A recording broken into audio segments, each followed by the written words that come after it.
नमस्कार मित्रांनो, काव्य सफर मध्ये तुमचं स्वागत आहे। माझ्या पहिल्या 2 कवितांना दिलेल्या भरभरून प्रतिसादाबद्दल तुमचे मनपूर्वक आभार। तसंच ही कविता सुद्धा आवडल्यास हिलाही तसाच प्रतिसाद द्या आणि आवडल्यास लाईक, शेअर, सबस्क्राईब नक्की करा। दिन साजरा करत असताना जर आपण महिलांचा विचार केला तर महिलेचा सर्वात प्रथम संबंध आलेला असतो तो प्रत्येकाचा आपल्या आईशी।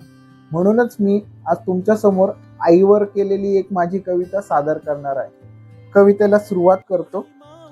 आई। आई म्हणजे जीवनातला पहिला स्पर्श।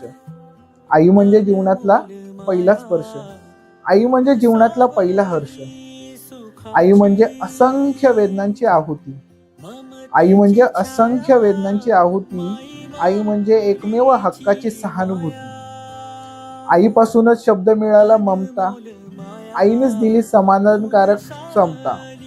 आईमध्येच असते रक्त गोठवून दूध पाजण्याची क्षमता।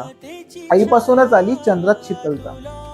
आईच पांघरते मायेची आभाळमय चादर, तर आईच रुजवते मनात सागररूपी अथांग आदर। आई म्हणजे असं आधुनिक तंत्रज्ञान जिला आपल्या मनातलं सगळं कळतं।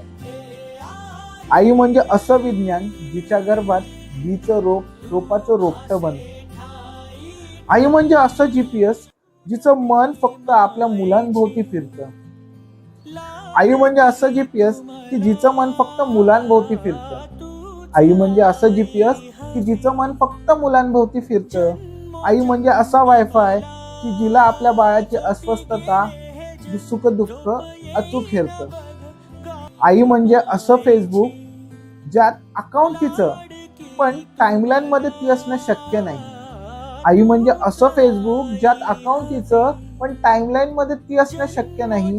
आई म्हणजे असा व्हॉट्सअप अकाउंट ज्या ऑनलाईन तुमच्यासाठी असतं पण तिचा लास्ट सीन दिसणं शक्य नाही। आईचं प्रत्येक हाड झिजतं ते तुमच्यासाठी। आईचं प्रत्येक हाड झिजतं ते तुमच्यासाठी। आईच्या मनात जे काही झिजतं ते तुमच्यासाठी। आईचे केस गळतात ते तुमच्यासाठी। आईचे अश्रू पळतात ते तुमच्यासाठी। आईची नजर वाटेवर तुमच्यासाठी।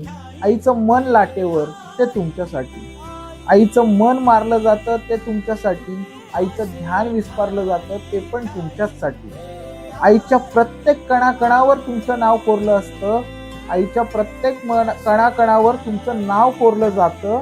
तुम्हाला काय झालं तर तिचं चित्त चोरलं जातं। आपण काय हो फक्त बोलू शकतो। आई काय हे आईचं काळीज समजण्यासाठी आईच व्हावं लागतं। आईचं काळीज समजण्यासाठी आईच व्हावं लागतं। आईचं काळीज समजण्यासाठी आईच व्हावं लागतं। धन्यवाद।